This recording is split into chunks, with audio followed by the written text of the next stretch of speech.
Good morning, America. State of emergency. Massive winter storms hit from coast to coast. 80 million Americans in 40 states bracing for major snow, whiteout conditions, frigid cold, and ice. Kids stuck at school in New York overnight. Cars flipping over in the Midwest and skidding off slick roads. Airlines canceling flights. And California bracing for a once-in-a-decade storm. Fears of heavy snow, flooding, and avalanches. Donald Trump face-to-face with the spy agencies he's been feuding with over the election hacking amid new reports Russia celebrated after Trump's win. The evidence officials say leads straight to Vladimir Putin and the Trump team's reaction. His communications director Sean Spicer here live just 2 weeks to the inauguration. The Church of Scientology lashes out at Leah Remini for attacking the religion and getting other former members to come forward. And I went through hell. Now the rare on-camera interview with the church's attorney, first on GMA. And the incredible images. A man risks his life to save a skier. He climbs a tower, then slides across the chairlifts cables to help the man being strangled by his own backpack, then cuts him free just in time. Now the hero is here to tell his story this morning. Live in Times Square, this is GMA with Robin Roberts, George Stephanopoulos, and Michael Strahan. Good morning, America. Happy Friday. And boy, this rescue is something you're going to want to see. Mickey Wilson, champion slantliner, saved a man's life. We're going to talk to him just We're ahead. seeing so many problems with the ski lifts, what's going on this season. And 80 million Americans, you know, facing a winter weather wallop. Some people are really excited for the snow. Take a look at this video. It's from Little Rock, Arkansas. A group of middle school students desperate for a day off, but they're doing a little snow dance. And guess what? It started snowing there earlier this morning. It did start saying my kids were by the snow day calculators late last night. They were hoping not so bad here, but they are luckier than these kids in West Seneca, New York. Check it out. Forced to stay at school late into the night because of the conditions.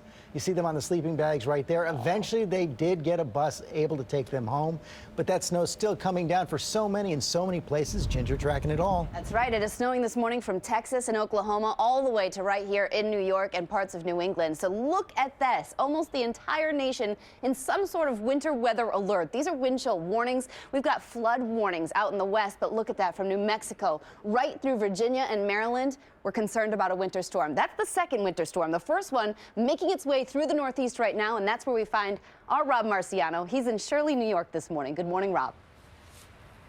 Good morning, Ginger. So many Americans this morning waking up to this snow falling out of the sky, and here in Long Island, snow coating the roadways. And at this temperature, that is just enough. We were sliding a little bit trying to get here. The secondary roadways extremely slick, and this is just the opening round.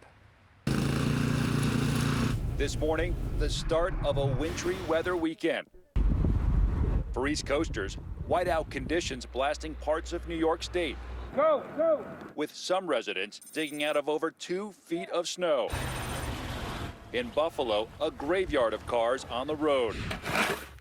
Out west, a snow day for many Colorado residents. Workers at Denver's airport working round the clock, de-icing planes. This is what Denver is looking like at the moment.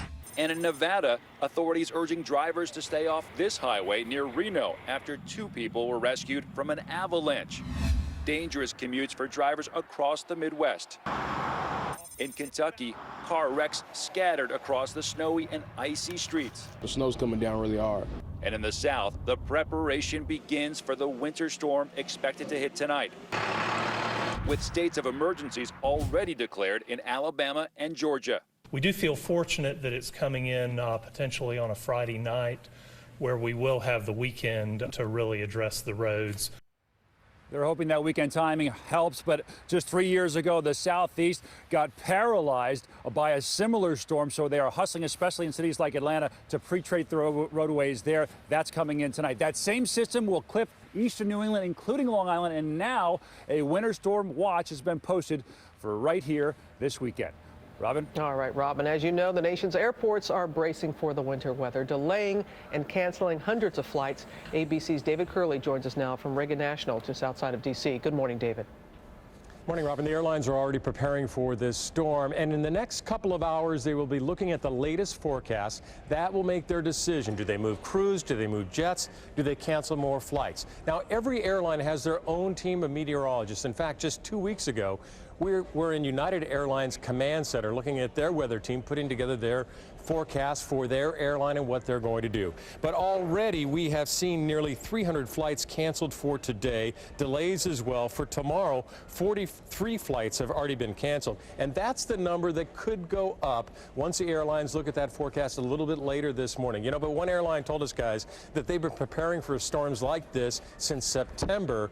Well, they're going to be putting that practice and that training into practice, especially in the South, tomorrow. That's true. They're going to be looking later this morning. Ginger's going to show us right now where it's going. And you know, the southeastern storm is the one we're so concerned about because they have the dividers, right, on the highways, and you can't plow. It's either that or they don't have plows. And so here's why it's going to be a mess tonight. For places like Louisiana, right through Jackson, Mississippi, Birmingham, Alabama, that's 6 p.m. tonight. That's the not great news. Then it slides east and overnight really wraps up and drops heavier snow in parts of North Carolina and South Carolina. Now, your local ABC stations will kind of tune this all out and give you exact numbers, but these are the big swaths, 3 to 7 inches as it clips even parts of New England by Saturday afternoon and evening, 1 to 2 inches more in that gray and white area. And I have to tell you guys, this picture from out west, 7 feet in 7 days in Squaw Valley. They're going to get another 6 feet. By the time we reach early next week, I'll have that storm coming up in just a couple of moments. Everybody needs to take care out there, right, Ginger? All right, thank you. But now to that election hack, exactly 2 weeks until Inauguration Day. And the president-elect set to receive his briefing from the nation's top intelligence officials today at Trump Tower, after President Obama received his on Thursday. The intelligence agencies pointing the finger at Russia. ABC's chief investigative correspondent Brian Ross is here with more details for us. Good morning, Brian. Well, good morning, Robin. Details are beginning to emerge this morning from the CIA and FBI's classified briefing for President Obama and Vice President Biden on the Russian hacking. One official who has read the report tells ABC News it is loaded with specific, granular details, but there's no single breathtaking revelation that's not already been made public. The findings, say U.S. intelligence officials this morning, are clear. The cyber trails lead directly to the Kremlin, to Russian President Vladimir Putin. The Washington Post reporting this morning that U.S. electronic intercepts overheard Russian officials cheering the victory of Donald Trump and congratulating themselves on the outcome. There is overwhelming consensus in the community and overwhelming evidence supplied by the community that Russia did engage in an effort to impact on the elections. An assertion that will directly challenge Donald Trump's often stated defense of the Russians and scorn for the CIA. They have no idea if it's Russia or China or somebody. It could be somebody sitting in a bed someplace. But Trump will also hear today about some of the key Russian players who have been sanctioned by the U.S. The head of the military intelligence unit called the GRU, 2 known Russian hackers long wanted by the FBI, and a cyber company in Russia run by this woman, seen on video leading a seminar about how to break into private computers. President Obama told a Chicago TV station he hopes Trump will change his mind. My hope is that when the president-elect receives his own briefings and is able to examine the intelligence as his team is put together and they see how professional and effective these agencies are, that some of those current tensions will be reduced. In addition to the hacking, U.S. officials now also say Russian state propaganda outlets, including the blog site for Russian TV network RT, were behind a spate of fake and misleading news reports during the campaign, raising questions about Hillary Clinton's health and alleging an attack on a U.S. airbase in Turkey that never happened. And now in just a few hours, the heads of the CIA and the FBI will be here in New York at Trump Tower to give the same briefing to Donald Trump, who has consistently refused to accept that the Russians played any role at all in the hacking. It will be quite a showdown this morning, Robin, at Trump Tower. It will be, Brian, and that's why we're going to talk to our White House correspondent, John Carl, more about that. Very high stakes here. Oh, incredibly high stakes. This will be Donald Trump face-to-face with the top intelligence leaders, the director of the FBI, looking at evidence, detailed evidence, a presentation that for the President Obama at least went an hour on findings that he has consistently rejected. And Robin, I've got to tell you, talking to intelligence officials on this, they say this is high confidence reporting, which is their highest level of certainty. It is based on all source intelligence, which means not simply looking at computer code and tracking IP addresses. This is about human intelligence, signals intelligence. They are very confident in this. So all that we're learning, we just heard Brian Ross's report, all the reporting that we're hearing is exactly what you're saying, and that the intelligences were confirming that the hacking was at the hands of the Russians. So what does Donald Trump do next? Well, that's the big question, because I am told it will also get at intent. Why did the Russians do this? It wasn't simply about undermining the confidence in the American election system. It was about trying to have an impact on the results. That's a very hard thing for Donald Trump to accept. But I've got to tell you also that there is nothing in this report, I am told, that says that this actually affected the outcome of the elections. Nobody in the intelligence community is suggesting that this is why Donald Trump won. And you can separate the two. You absolutely can. You can. All right, John, thank you very much. George? Okay, as you said, the showdown is coming this afternoon. Donald Trump and the intelligence community. Let's talk to his incoming White House press secretary, Sean Spicer. Sean, thanks for being here this morning. You just heard John Carr right there. Mr. Clapper said it yesterday. High confidence that Russia was behind this, not some guy in a basement, as the president-elect has suggested in the past might be possible. So is he prepared to accept that conclusion? I think he's prepared to listen and understand how they got to the conclusions they did. For example, one of the things that I'm sure he's going to bring up is now we're seeing competing questions being asked. The Democratic National Committee, which was hacked, is saying that the FBI actually never came and looked at their servers. But despite that, they still have high confidence. The FBI still has high confidence that Russia was behind but I this. think there's a question that needs to get asked. The DNC is saying that the FBI never looked at this server. The FBI is saying that the DNC never gave them access to the server. The question is, regardless of who's right and who's wrong, if the server was never looked at, how do you, in the intelligence community, come to this conclusion? It's a fair question to ask. I think he's going to ask questions like that, not questioning the intelligence, but questioning how the conclusions were arrived at. I guess and my I think question, that's does he have an open mind? If Absolutely. they come in here... 100%. But I think that what we need to see is how those conclusions, based on the evidence, were made. And was there a direct link? What degree of confidence? Is it probability or certainty? But the president-elect, I think, has a healthy skepticism of everything. And that's important. People need to know that when decisions are made, and we've seen this in the past, that a rush to judgment is not in the country's best interest. He wants to make sure that whatever decisions we make, whether it's sanctions or actions, that it's in the country's best interest. And I think I think that the idea that he's approaching this in a very logical, methodical way, asking the right questions, making sure there's a high degree of certainty, asking why certain things were done or not done and how the conclusions were made is the right way to go about it. I want to get to a couple of other issues. Your boss is on something of a tweet storm again this morning, including about reports that the transition is now working with congressional Republicans on finding money to pay for that wall on the border with Mexico.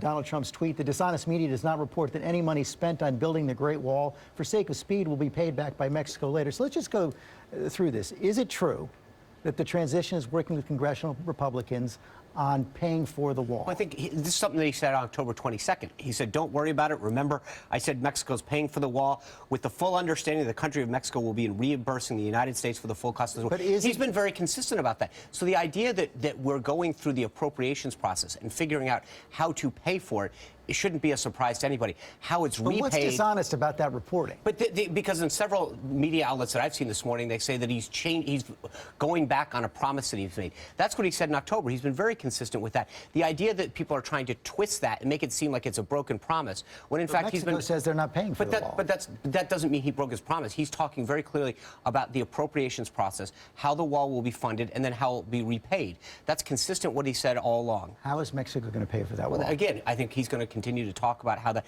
whether it's through higher tariffs or a direct check. I mean, he will talk to them about that. That's something he's been very clear about, and he's going to be consistent about it going forward. We're also seeing Speaker Paul Ryan saying yesterday that eliminating funding for Planned Parenthood is going to be part of the bill to repeal Obamacare. You know, that's going to animate a lot of those marchers who are coming to Washington the day after the nomination. Is this something that the president-elect supports? Well, I think the president-elect's been very clear that he's a pro-life president. He's been a pro-life candidate, and we're going to stand up for life. And it shouldn't be a shocker to anybody. The Republican Party stands up for life, and we're proudly so. So eliminating funding for Planned Parenthood inside the Obamacare? I think we're going to work with Congress on that. I think we're going to make sure that we continue to be a pro-life party and we stand up for life. Sean Spicer, thanks for joining us this morning. Robin. All right, George, we're going to turn now to that case in Chicago causing so much outrage. 4 young black people seen on a Facebook Live video attacking a white teen with special needs. They now face kidnapping and hate crime charges. ABC's Alex Perez has the latest. This morning, authorities in Chicago calling that brutal attack broadcast live on Facebook a hate crime. Investigators overnight charging these 4 suspects with felony hate crime, battery, and kidnapping charges. The actions in that video are reprehensible. That gut-wrenching video appears to show a bound and gagged 18-year-old white man kicked and beaten by 4 African-American attackers. It appears that he was in that physical position, tied up in the corner, for about 4 or 5 hours. The assailants hurling racial slurs at the victim, whom authorities say is mentally challenged, even referencing the president-elect. Investigators releasing new details on how the attack unfolded. The victim, who knew one of the attackers and had plans to hang out with him New Year's Eve, ended up spending 2 days with him. When the suspect took him to a friend's house, investigators say it was there that a play fight escalated into a painful assault. They admit that they were beating him, kicking him. They made him drink toilet water. The victim has been treated and released and is now back with his family. He's doing well as he could be at this time. This should never happen. And Facebook has since removed that video. In a statement, the company says they have a team dedicated 24/7 on call to respond to cases like this one. Robin? Oh, horrible cases like this one. All right, thank you. Now, Amy has the morning's other top stories, starting with encouraging news in the fight against cancer. That's right, Robin. New figures out this morning show the death rate from cancer has dropped 25% in the last 25 years. The American Cancer Society attributes the decline to early detection, better treatment, and fewer people smoking. But the death rate is still significantly higher for men than women, and survival rates for lung cancer and pancreatic cancer remain low. Well, a prison escapee who led police on a 5-day manhunt faces a court hearing today. Former Army reservist James Morales was caught near Boston after 2 attempted bank robberies. He broke out of a Rhode Island detention center on New Year's Eve after climbing onto a roof from a basketball hoop. Well, some dramatic scenes in Mexico. Violence erupted and crowds looted stores to protest a 20% spike in the price of gas. 2 people have been killed. Hundreds of businesses have been damaged. Gas prices spiked after Mexico deregulated its energy industry. And another icon of the American retail landscape is closing more stores. Sears will close 150 stores by spring, including dozens of Kmart stores it owns. It's also selling off its Craftsman tool brand. And finally, our friend and sports broadcasting legend, Chris Berman, has announced he will be stepping gone from his studio role at the network after this NFL season. He will continue making occasional appearances on air. Berman joined ESPN in 1979, just 1 month after it launched. So it's a semi-retirement. I know, such a dear friend of yours, Robin. Boomer. He's Boomer. And for a lot of people, he is the man. Yeah. He's the guy that they have watched for 30 years doing the NFL. That's all they know. But as you said, it's semi-retirement. Yeah, not going away completely. Not going away completely. Can't get rid of Boomer, no. Ginger, what do you got there? Yeah, so that invasion of moisture coming into the west, it's like liquid gold for the mountains in the Sierra. They've been waiting for this. But in some places, when you get it this quickly, in such a short amount of time, it could be problematic when you've got that atmospheric river kind of forcing that moisture over central and northern California. You could get up to 6 inches of rain, some places up to 15 inches of rain. Great for the reservoirs, but again, you could see mudslides, debris flows, and that's something that we're going to be watching as we go through not only this weekend, but early next week. Your local weather in 30 seconds. First, though, the Weekend Getaway, brought to you by Sprint. Hi, I'm Paul, and by now you might know me as the guy who switched to Sprint because all networks are great. But get this, Sprint has this crazy deal on their new unlimited plan with the 3rd, 4th, and 5th line free. Yep, unlimited data, talk, and text for your whole crew. Oh, you'll need the best unlimited data plan because, well, you have to get the new iPhone 7. It's on top of almost everyone's holiday list. Find out how to get a free iPhone SE. It's the best gift this holiday season. How's that for a happy holiday? Well, the snow is out of here, but we need to watch road conditions today. A little bit of sunshine today. The high only 34, 35 degrees. We're wind chill, feeling like we're in the 20s today and single digits this upcoming weekend. And it's another system that's going to clip this time areas of southern Maryland. Big impacts down through the Carolinas, but could see a coating to maybe an inch areas along and east of I-95. St. Mary's County, that's the area to watch where there could be maybe a few inches. A cold weekend, we'll see temperatures climb into the 50s mid part of next week. All that snow, you also have avalanche. There have been several avalanche rescues, but in Breck, don't worry, this guy, he's ready for you. He's hopping through, he's loving it.